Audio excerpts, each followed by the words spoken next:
Hi everyone, you are Reddit exposed there, enjoy watching.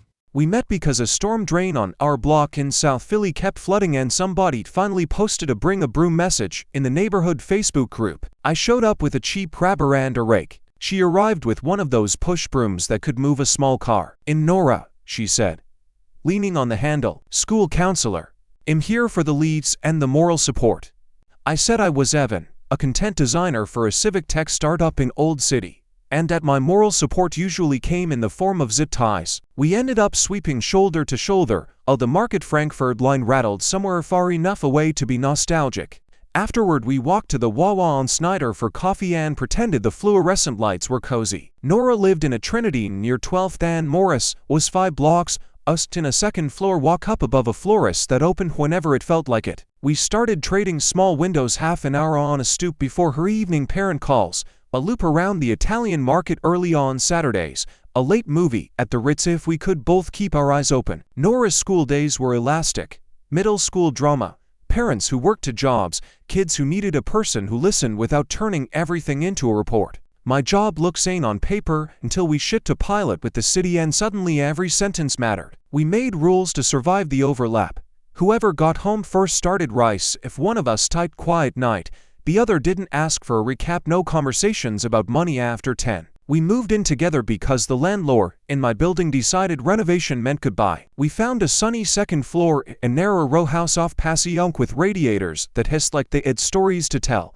The front door slammed like a judge. I installed a closer that took all the drama out of leaving. We labeled the breaker panel with painter's tape because guessing is a hobby we didn't want. On the fridge we taped a short list titled "Fights We Don't Need." Label leftovers, text if you'll be late, don't talk schedules when hungry. The cracks weren't cinematic, they were drafts under doors. Nora's caseload grew, evenings filled with forms and phone calls. I slipped back into just one more revision at 11 because our West Coast partner loved sending feedback after dinner. We'd plan a Wissahickon hike and then cancel because she had a kid in crisis and I had a release on Monday. We kept saying after this week, like the city would put our names on the calendar and make room. In March, Nora got an offer, a 1-year fellowship in Minneapolis for school-based mental health, good pay, supervision, real growth. "It's the work I keep trying to do here with 2 paper clips," she said, tapping the offer letter. I applied thinking it was a long shot. We spun the spreadsheet: flights, budget, leases, how many times you can bear to wave at a laptop screen and pretend it counts. On a bench by the river, watching rowers cut the Schuylkill like careful knives, we said the sentence that always sounds bigger than the air around it. "I don't think we should do that heroic version." We didn't call it a breakup, we signed it like a treaty. She took the Dutch oven, I kept the door closer. After she left, the apartment was too neat. I moved the couch an inch like I could shift the ache by geometry. I booked a sliding scale therapist at the community college clinic and admitted a few things out loud. That I confuse fixing with love, that it's fine buys me quiet but charges interest. The therapist asked what I do. I don't know what to do. "Make a list," I said. "Okay," she said, "make a different one." So I wrote a boring list and stuck it by the door. Wallet, keys, SEPTA key, water, call mom Sunday, no Slack after 8. I put my energy into the block. I printed a bilingual heat, 311 sheet, and taped it by the mailboxes with a clear pocket for quarter stake 2. Return when you can. Somebody returned 3 with a blue rubber band and wrote "found under machine" in careful 5th grader handwriting. I built a share shelf in the vestibule. Felt pads, a real screwdriver, a level, a roll of painter's tape. The first week no one touched it. The second week the felt pads disappeared and a better roll of tape appeared, which felt like church without the speeches. Work got kinder at the edges. I rewrote our error messages so they sounded like humans talking to humans. We lost the connection. Try again in a minute. Instead of error 504, support tickets dipped. My manager wrote "whatever you did, do more" in the doc and I printed it like a little plaque. We added a thank you minute at the end of sprint reviews, credit for the unheroic, a clean comment, a link to an old thread, someone saying "well, revisit this," without passive aggression. Nora texted sometimes at odd hours, a photo of a snow-flat street, a cafeteria sign politely begging people to label their food, a screenshot of a weather app that looked like a dare. I replied with a picture of our stoop with the first geraniums, the quiet hours car I taped to the cork bore, the new light in the stairwell that didn't interrogate you. We kept it to headlines. It was enough. I saw her once in the wild 30th Street station, a tide of rolling suitcases, to people doing the oh hey face at the same time. We stepped aside, traded the safe questions. "You look steadier," she said. Like she was surprised and not surprised. "You too," I said. The board flicked to her track. We hugged with the gap that fits a backpack and let the station take us. Spring reset the city in small ways. The MFL ran when it said it would. For a week, the block captain put out planters like a dare to dogs. I helped a neighbor swap a dead outlet and learned that patience is a tool. A kid drew a face on the share shelf toolbox and named it Tulio. We didn't correct him. I met Aria in the Indigo rack the way you do, when you both reach for the last working e-bike and decide not to make it a scene. She runs sound at a little venue off Gerard. Here's things I miss. Carries gaff tape like some people carry chapstick. We started doing Sue and no phones on Sundays without labeling it the ritual. I clipped a spare key to a big paper clip and said, "It's not a ring." She laughed. "It's a clip. I can work with clips." Summer did its Philly thing, air like soup. Heat advisories that felt personal. I printed a heat plan for the building. Water in the lobby. Chair by the outlet. Fan on low. 10-minute charging limit. Someone translated it into Spanish on the spot. Another neighbor added salt in November to the bottom like they could see winter from here. We built the Kirsirsonthal box for the hallway, and the Canadian smoke rolled and the hum sounded like an old fridge and people lingered near it to breathe. There were still reflexes. Some nights my hands itched to send a message that would buy me a hit of the past. I wrote it on paper instead. In the morning it always read like weather that had already moved on. In the fall, the app shipped my empty states. "Nothing here yet. It'll show up once you connect X." Support wrote that users stopped saying "where did everything go" out loud to their screens. I added that to my private plaque pile and learned the right time to stop tweaking a sentence is when it stops making people flinch. Our building held an actual meeting that wasn't a fight. We renamed the cork board House Stuff Only, laminated the Heat 311 sheet, and adopted a rule Aria wrote on an index card. "Ask first. Don't be a hero alone, Mr. Tina from 3R, who used to tear down every notice, took responsibility for the dates in the corner and underlined them like grades. Progress is a Sharpie in the right hands. Winter arrived like a reminder. The heat hiccuped. We used our script. The elevator stalled. We posted the number in big type and a line that said "We see you." Well, wait. The lights came back quietly. No one made it a moment. We went back to our soup. On a clear Saturday, Aria and I finally made it to the Wissahickon. We walked the creek, watched a dog launch itself into cold water like it had read a poem about bravery. On the way back, we split a hoagie on a bench. "I like that your plans fit in a calendar square," she said. I said I liked that she listens for feedback and also for silence. We missed our connection and didn't treat it like a moral failing. The next train came. It always does, eventually. The last time Nora reached out, it was a postcard of a lake under a sky that knew how to be big. "Still doing the work," she wrote. "Hope you're well." I stuck it behind a magnet on the side of the fridge, or only I see it, and felt something I can't dramatize. Not relief, not regret, just the clean click of a door that's been tuned properly. One night in January I did a loop before bed. Lamp warm, stove off, window latch, door closer catching without flourish. I topped up the earplugs in the lobby jar, added 2/4 to the cup, straighten in the Heat 311 sheet. On the corkboard someone had added a small car in careful block letters. "Thank you for the quiet door. Davy sleeps." No unit number, not anonymous, exactly just communal. Back upstairs, Aria set to bowls on the table and mint we foster failed a cat. The name stuck, tolerated exactly to strokes like always. I slid the little pile of plaques back into the drawer where they live. The support note, a photo of the first chair shelf, the index card that says "Ask first." Not trophies. Receipts. If this needs a point, it's boring and honest. Love can be right and still not be the life you keep. The city doesn't rewrite itself for our stories. It just gives you 20-minute windows where you can do something small that works tomorrow too. A translated flyer, a door that doesn't scare anyone, a sentence that says we messed up and means it.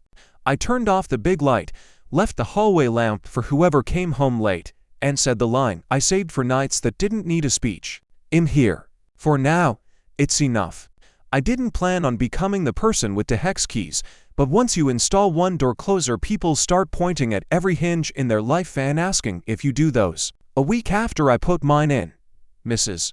Patel from 3C knocked with a wobbling coat rack and a sandwich bag of mystery screws. We sat on the hallway floor like kids, me with the level, her with the good advice, and rebuilt it until it stood without leaning. She pressed a paper wrap sweet into my hand like he'd performed surgery. For the quiet door, she said. I taped the note to the inside of my cabinet next to all the other tiny proofs that things can be made gentler.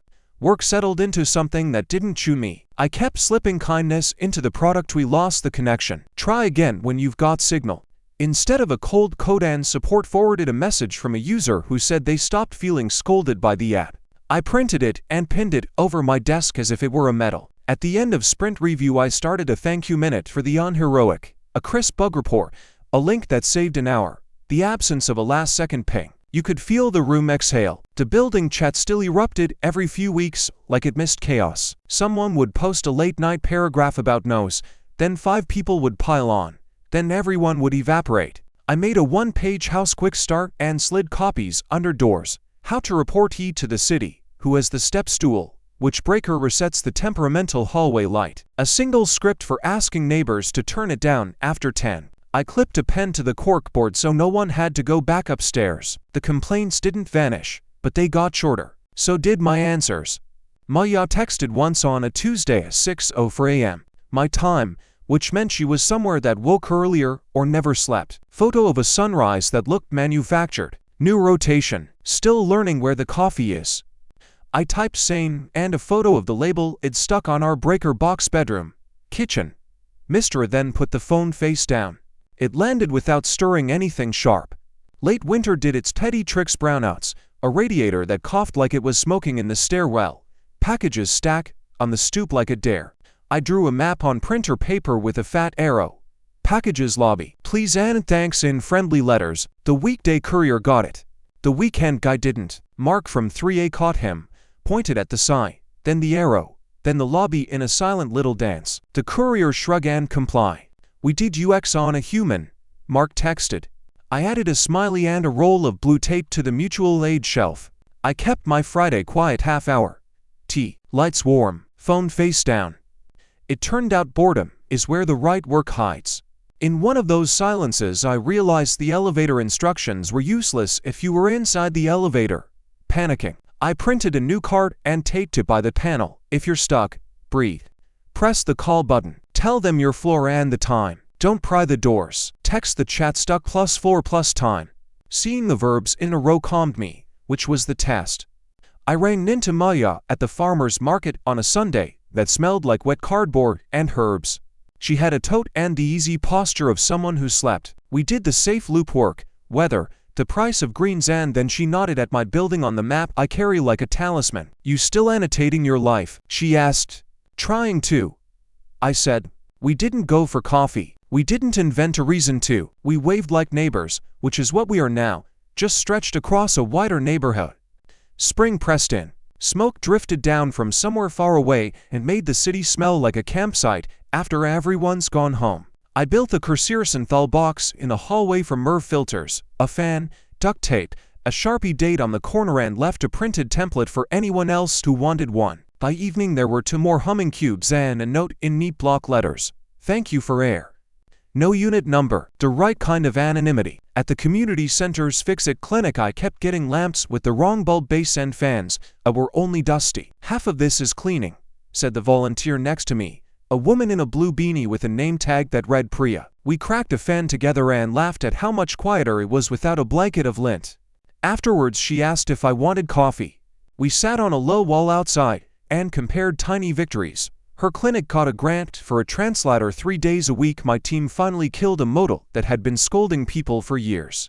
She liked the phrase I didn't realize I keep saying paperclip over stapler. We didn't plan beyond maybe next Saturday. That felt like a realistic promise. Our building manager begrudgingly blessed the mutual aid table, which meant she stopped pretending not to see it. We added a tuck, returned she, and watched the level float through 3 apartments with dates like a tide chart. Mr. L from 5A, the one who used to tear down every flyer, started drawing little remove by boxes on the corners of our signs with a schoolteacher's insistence. He slid a cart under my door.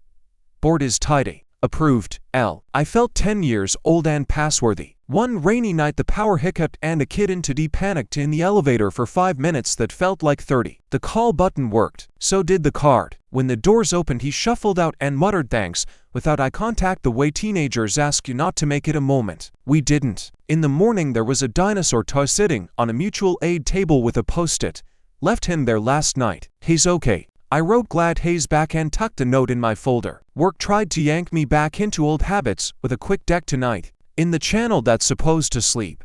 I typed, deleted, typed again, then sent. I can get you a draft by 9 a.m. If you need it sooner, loop in Sam. The absence of a reply used to feel like a threat.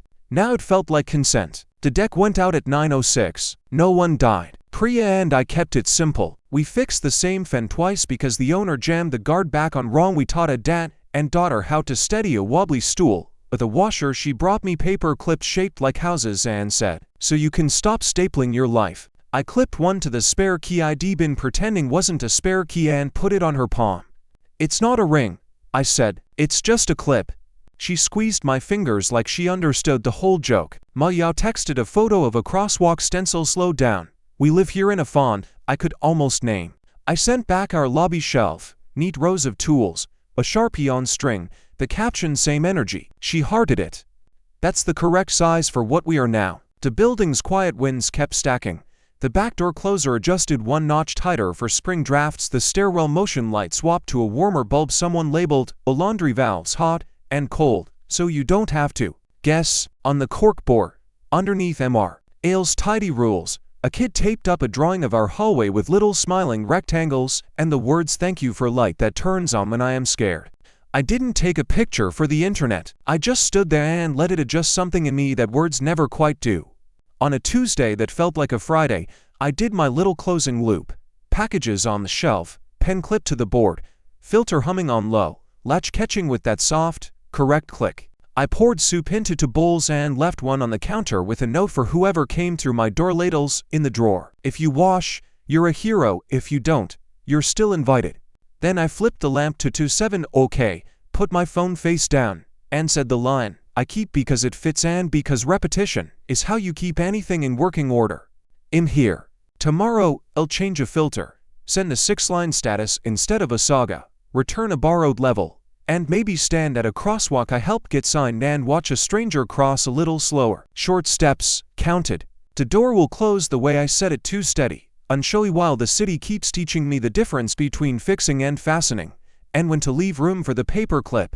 By June the building had decided I was the sign person, which is funny because the best ones barely need words. I laminated a new card for the corkboard house stuff only, remove by, and taped a pen to a string. Mr. L from 5A, formerly our flyer assassin, started dating the corner of every notice like he was notarizing our hallway. When a guitar lesson ad appeared, he didn't rip it down, he slid it to the side and penciled Saturdays, laundry room, 122. The dryer made a decent metronome. Nobody died. Work stayed humane. I got paired with 2 new grads and ran the what you don't need to know by Friday hour. Secret shortcuts, release lore, people's middle names. I added a box at the bottom, what makes people breathe, and wrote deadlines with clocks, links over legends, 1 sentence that says thank you. They took photos like I was handing out passports. Later, one of them pinged me a screenshot of an empty state. It written, "Nothing here yet. It'll show up after you connect X." "Can I steal the tone?" she asked. "Please," I said. "Steal the verbs." Priya and I settled into a rhythm that didn't need naming. She started keeping a toothbrush and a hoodie on my hook. I put a paperclip key on hers.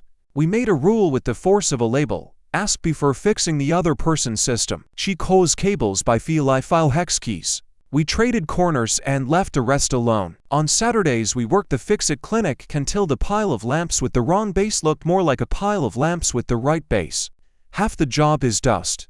The only flare-up came with a pair of e-bikes that began sleeping in our hallway, naked batteries on the floor like little bricks. Old me would stapled the moment long chat, big scold. Current me printed the FDNY one-pager, highlighted the UL listed parts, and knocked. "Not the hall police," I said.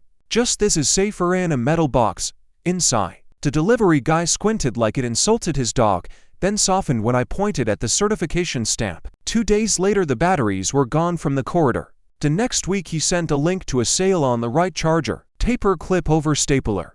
Maya texted once in July a crosswalk stencil that said slow down, we live here, the font earnest in a way I respect more now. I sent back our mutual aid shelf, need rose, the Sharpie on a string, caption same energy. She hearted it. Correct size. Smoke drifted down again, so we built another Synthol box and dated the duct tape with a Sharpie. A kid from Tadi drew a face on it and named it Hummer. Hummer hummed like a refrigerator and people lingered in the lobby. Voices lowered like we were in a museum we owned together. Mr. L initialed the duct tape. Of course he did.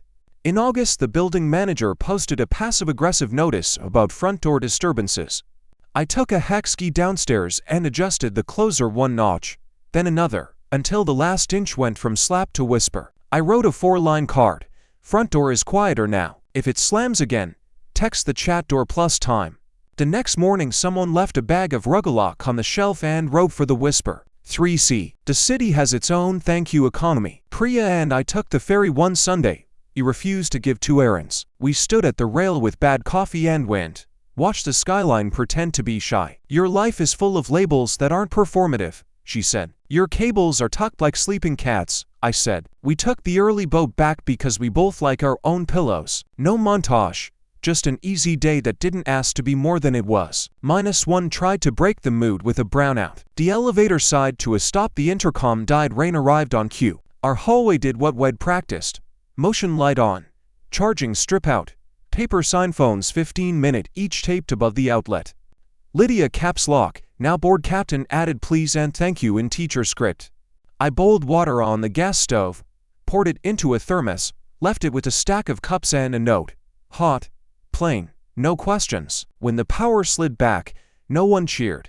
We nodded like passengers after a decent landing. At work, a reorg threatened to staple my calendar into a shape I didn't choose. I wrote a 1-pager called What Still Works, the weekly quiet hour, our thank you minute, the empty states that don't scold. I pasted 3 examples and hit send. My manager reply. This lowered my pulse. I added it to the little plaque pile behind my monitor. Maya sent a second message in the fall. New city again, different stoop, same kettle. I typed, glad you landed, and put the phone down before a second sentence could pretend to be helpful.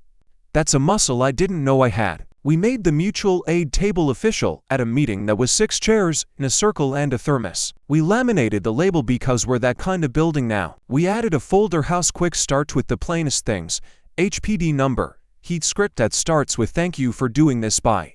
Elevator. Breathe. Call. Text the chat stuck +4 plus time. Mr. L drew little checkboxes on the cover. Infrastructure with manners. Priya asked if it'd coat each a 15-minute clinic segment. Short, polite texts that work. We practiced notes people could actually send. Hi, carry Zane to the bedroom after 10. Any chance you can nudge it down? Thanks. A guy came back the next week with cookies and said, sheepish. They apologized. We high-fived like we'd fixed a fan. The only genuinely bad day was the one Minch yes, the building cat somehow belongs to everyone went silent. We rigged a swamp cooler with a box fan and wet towel. Priya called the low-cost vet. I sat on the tile and narrated the room to myself. Lights warm. Air's moving. Cat is breathing. Mint blinked like an offended lighthouse and finally ate 3 pieces of food. Not 4. We texted the building chat Mint's okay, like a weather report.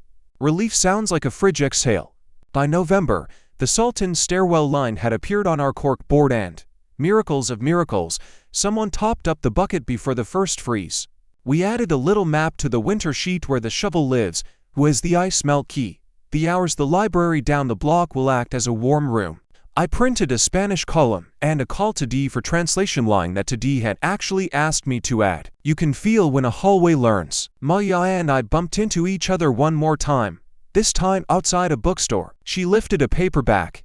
You'd like this, she said. I asked if she was sleeping. Enough, she said. I said the same. We kept standing long enough to prove there wasn't a magnet under the sidewalk. Then we waved. It was a good proof. In December, support forwarded a note from a user. I don't feel scolded by error messages anymore. I stuck it under my desk magnet. Keep the verbs, lose the drama and let myself be a little corny about it. At home I added 1 page to the house folder. Snowplan draft. At the bottom I wrote we see you. Well wait. Not a slogan. A promise to each other in the hallway. New Year's Eve was quiet by design. Priya and I made dal and rice and ate at the counter. The building did its soft symphony. Pipes, laughter, a door easing shut like it had learned how not to make a speech. At midnight someone on the block yelled happy, and nothing else. Perfect. January brought the usual test heat knocking, a management letter that sounded like a warning, a Slack message after 8 that I didn't answer. I kept my Friday half-hour. Tea.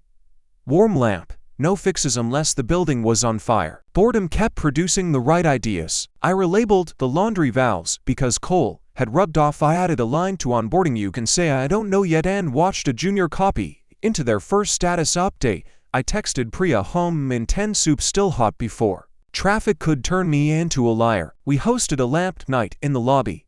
Bring your too bright bulb. Leave with a human one. The pile of 5,000K interrogation lights looked like regret. We swapped a dozen for to 7, okay, and the hallway immediately stopped pretending to be a hospital.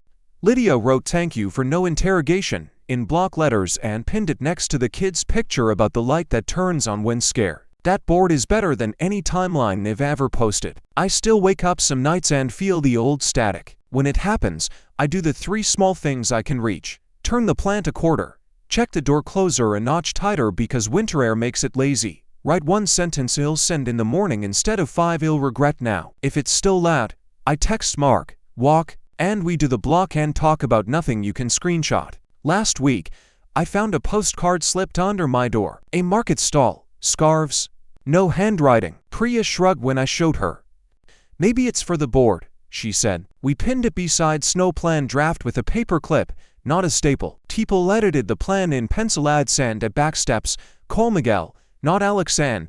I didn't feel necessary so much as held in a system that works when nobody's the hero. Tonight, I did my loop. Checked Hummer's filter arrow point to fan. Restocked the paper clips, capped the Sharpie, tightened the door closer a quarter turn. Watch the motion light catch someone coming home and treat them like someone the building expects. I put 2 bowls on the counter. Priya texted running late. Save me some. I wrote a note ladle in drawer if you wash. You're a hero. If you don't, you're still invited and flipped the lamp warm. Then I stood in the doorway and said the words that are less a mantra now and more a maintenance check, like tapping a thermostat or testing a smoke alarm. I'm here. Tomorrow I'll teach a 15-minute segment about asking early, change a filter, answer with 6 lines instead of a saga, swap to interrogation bulbs for human ones, and maybe watch a kid at our crosswalk slow down without knowing why. Short steps, counted. The door will close the way I set it too steady, unshowy while I keep learning when to fix, when to label, and when to leave room for the paper clip.